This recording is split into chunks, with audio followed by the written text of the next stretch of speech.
Lalagay na ako. Gagamitan ko na lang siya ng scoop para at least hindi masayang. Or baka lalong masayang. Oh my god. Hindi ko alam, kalahati lang ba? Siguro kalahati lang, no? Baka mag-overexplode na to. Oh my god, I'm so excited sa magiging result ng aking ginagawa. Oh my god.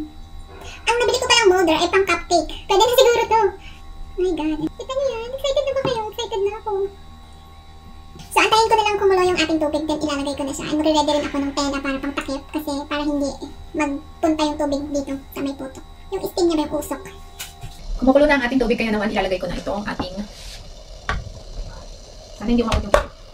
So, ito 15 minutes daw kailangan i-steam para hanggang sa maluto siya. So, mag-aantay tayo ng 15 minutes.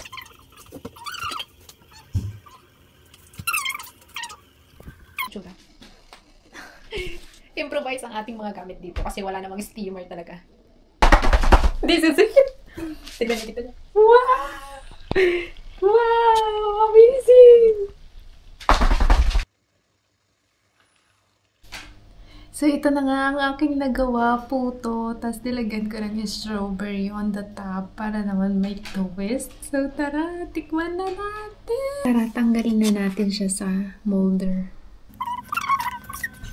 Naisipan ko lang lagyan ng strawberry kasi para pang pabalance lang. Kasi baka na matamis.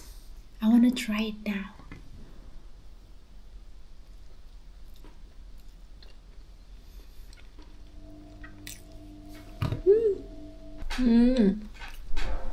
Bongga.